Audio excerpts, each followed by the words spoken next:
मेरा सवाल बनता है इलेक्शन कमीशन से कि आपकी कोई और ड्यूटी है पाकिस्तान के अंदर? क्या हुँ, आपका कोई और काम है? बिल्कुल ठीक। आपका तो काम है इलेक्शन कराना। सो हुँ, ऐसा क्या? Why were you not prepared कि सेंसस पहले करवाओ? ये 2 महीने पहले जो थे, उस वक़्त क्यों नहीं आपने करवाया? क्योंकि ऐसा उस क्या? वक़्त सबके कहते हैं हाँ जी, ये पुराने सेंसस से ही होगा। फिर बाद हुँ, में जब डिबेट चेंज होती है, मुशावरत होती है या जो भी आप करते हैं, ऑल ऑफ अ सडन आप एक नई डिबेट छोड़ देते हैं मार्केट के अंदर। द क्वेश्चन इज़ कि इसका फेलियर इलेक्शन कमीशन का है और इस फेलियर के साथ हमारे स्टेट ऑर्गन इफ़ेक्ट हुए हैं। हुँ, हुँ, हम हुँ, हमारी तमाम political parties including the government वो भी इफ़ेक्ट हुई है बिल्कुल। और आज हम हुँ, ऐसी डिबेट कर रहे हैं which doesn't hold hmm, any ground. अब हम ढूंढ रहे हैं रास्ते कि कॉन्स्टिट्यूशन को हुँ, बचाएं किस तरह। इलेक्शन कमीशन ऑफ पाकिस्तान की जानब से बहुत क्लियरली कहा गया है कि अगर हम 90 दिन का एस्टिमेट लगाएं तो 7 नवंबर तारीख बनती है कि 90 दिन के अंदर इलेक्शन और आइन और कानून के मुताबिक होने चाहिए। ऑल दो लेकिन 14 दिसंबर तक इलेक्शन कमीशन ऑफ पाकिस्तान कहता है कि हल्का बंदियों के लिए ये सारे प्रोसीजर पर हमें टाइम लगेगा।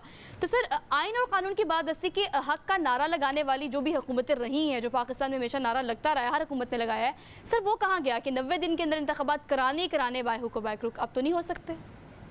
देखिए ना, जब फिर कॉन्स्टिट्यूशन की जब हम बात करते हैं तो फिर हमने कहाँ इसका रिगार्ड किया कॉन्स्टिट्यूशन का जो 224 है। हुँ, अब क्वेश्चन हुँ, उठता है कि ये जो डिबेट आज हम कर रहे हैं कि हाँ जी, इलेक्शन कब होंगे, क्या होगा, सेंसस कब होगा, कैसे होगा, 14 को खत्म होगा, दिसंबर को, दिस एंड दैट। मेरा सवाल बनता है इलेक्शन कमीशन से कि आपकी कोई और ड्यूटी है पाकिस्तान के अंदर? क्या हुँ, आपका कोई और काम है? बिल्कुल ठीक। आपका तो काम है इलेक्शन कराना।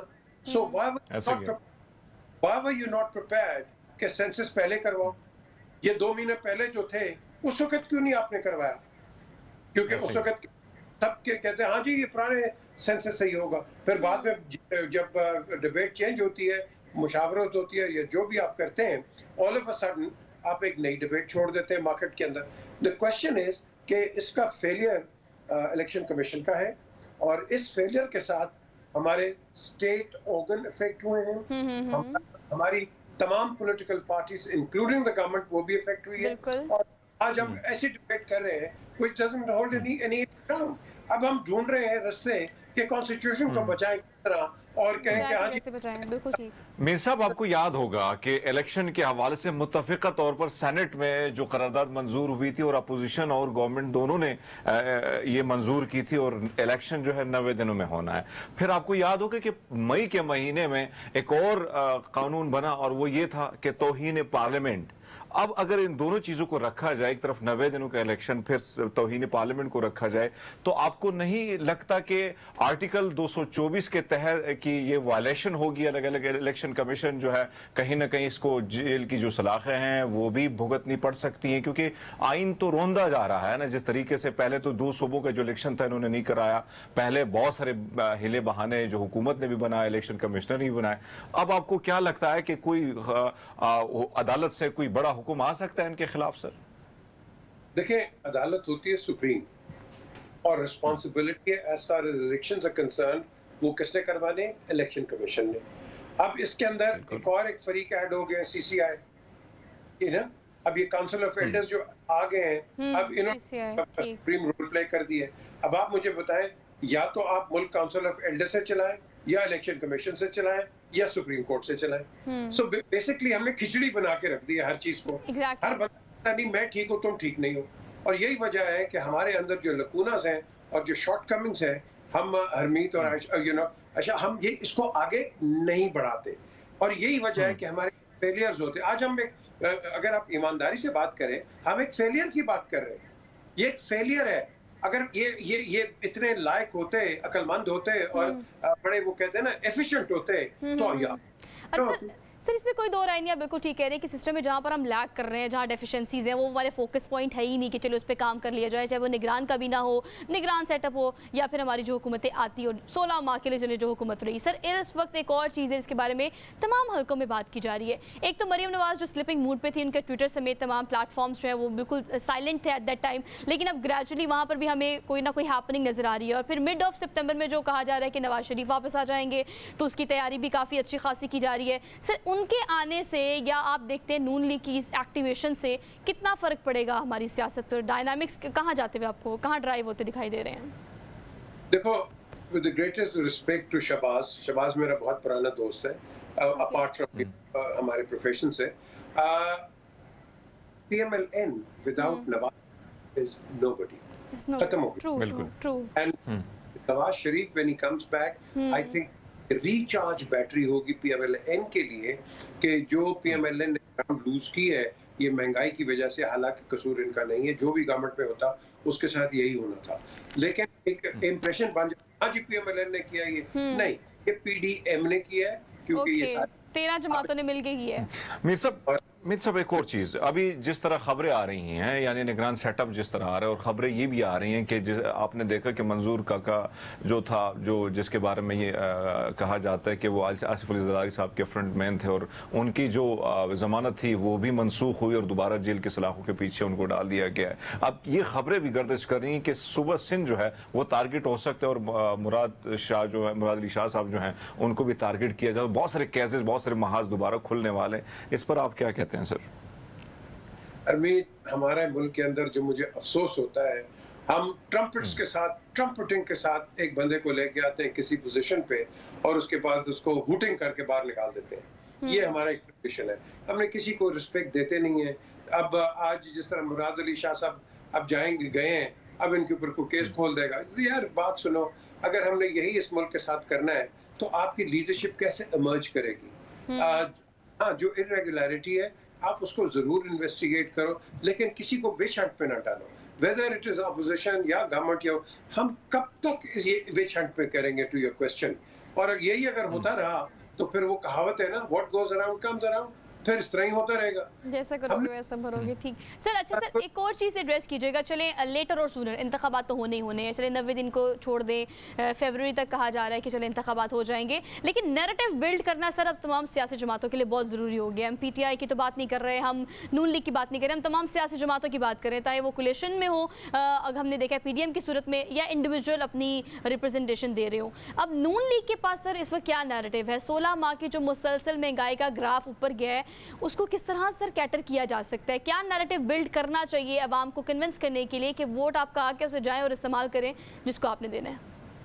अब आपने बड़ा अच्छा ये सवाल जो कि इसके अंदर एक सप्लीमेंट्री निकलता है। आप ये क्यों करते हैं? क्या कोई और होता, उसने कोई दूध की नहरें बहा देनी थी?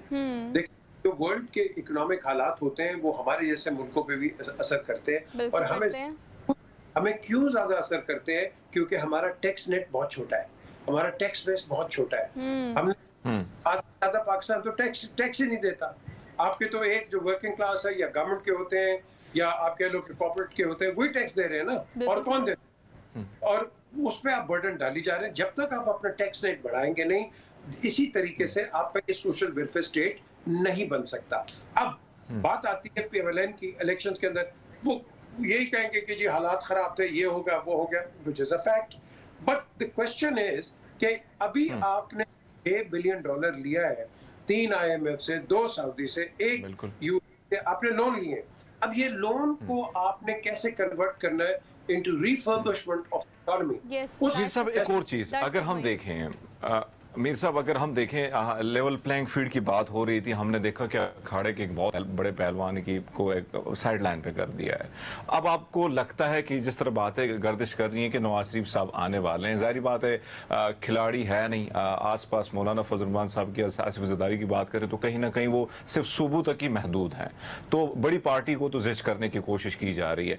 ऐसे में सर आपको क्या लगता है कि सुप्रीम कोर्ट उमर अता बंदयाल साहब जो हैं वो कोई बड़ा सरप्राइज दे सकते हैं, जिन्होंने इससे पहले दिया, और अब नेब के कवानीन के हवाले से या सेंसस के हवाले से बहुत सारे मामला जो हैं ज़ेर इल्तिवा हैं सुप्रीम कोर्ट में? सर देखें, अगर तो मैंने बहैसियत एक पाकिस्तानी रिस्पॉन्सिबल सिटीजन जब मैं करूंगा तो मैं अपने कोर्ट्स को कभी मलाइन नहीं करूंगा, क्योंकि हमने अपने कोर्ट्स को, ये जो हम बात कर जाते हैं, हाँ जी उस कोर्ट ने ये किया, क्या जो कोर्ट्स है वो मेरी मर्जी का डिसीजन हो तो फिर ठीक है, अगर मेरी मर्जी का नहीं है तो वो ठीक नहीं है। वो कानून की बात करते हैं और कानून को आप चैलेंज करते हैं। पास राइट्स ऑफ अपील है, आप वो करें। जो हमने पता है पहले फौज का क्या किया, अब जुडिशरी आपके सामने आ गई, उसका हम क्या कर रहे हैं? हमने अपने इंस्टीट्यूशंस की रिस्पेक्ट रखनी है, and the only way to keep that respect is by अपने जरा इसको कहते हैं ना, जिप करें अपने मुंह को, ज्यादा इतना वो एक्साइटेड ना हो। वो कहते हैं ना लेवल प्लेइंग फील्ड, ये क्या है? ये तेजी आ गई, लेवल प्लेइंग फील्ड, और भाई everybody is equal in this field. Justice has to be for one and for all, and that is the way forward. लेकिन सर सवाल तो यही है ना कि जिसका नारा लगाया गया था और फिर हमारे इंस्टीट्यूशन की अगर हम बात करते तो आपने नहीं लगता कि कहीं ना कहीं ये टकराव जिस तरह हो रहा था, चाहे वो अदलिया एस्टैब्लिशमेंट का हो रहा था, अब जिस किस्म से हमें लगता है कि कहीं ना कहीं डिसीजन जो आने वाले हैं सुप्रीम कोर्ट से, तो आने वाले दिनों में फिर आपको कहीं लगता है कि टकराव वाला मामला ज्यादा हो सकता है? सर देखें, सब ने पूरी कोशिश की है टकराव की करने की, किसके साथ? फौज के साथ, और सबको पता चल गया कि enough is enough. I am glad ये जो आज आर्मी चीफ आए हैं, आई विश के पुरानों ने भी कह दिया होता कि एक शट अप कॉल दी होती, इस तरह की हालत ना होती। हमें lastminute.com, चलो जन लासिम ने किया, बड़ा अच्छा किया, आई एंडोर्स इट, बट आपको फ्यूचर का तो पता चल गया ना आपके साथ क्या होगा। कोई भी दोबारा इस तरह की हरकत नहीं करेगा। 76 साल से पता चल रहा है सर। बिल्कुल आप सही। सर आपकी बात बिल्कुल ठीक है, मैं आपकी बात को सेकंड करूंगी। हरमीत, बेसिकली 11th और से बेहतर है कि माजी से सीख कर पॉलिसीज या शट अप कॉल जो भी जिस तरह से अब हालात हो रहे हैं, अगर वो पहले हो चुके होते तो शायद हम दोनों इदारों को डिफ्रेंशिएट कर पाते, या सिविल और आर्मी को आमने सामने लेके आने की जो गलती माजी में हमने की है और जो हमने देखी है, आवाम के दिमागों में हम ये इंडल्ज कर चुके हैं। तो इस तरह के डिसीजन अगर पहले लिए जाते तो शायद ये नौबत ना आती। इनके कहने का मकसद ये था।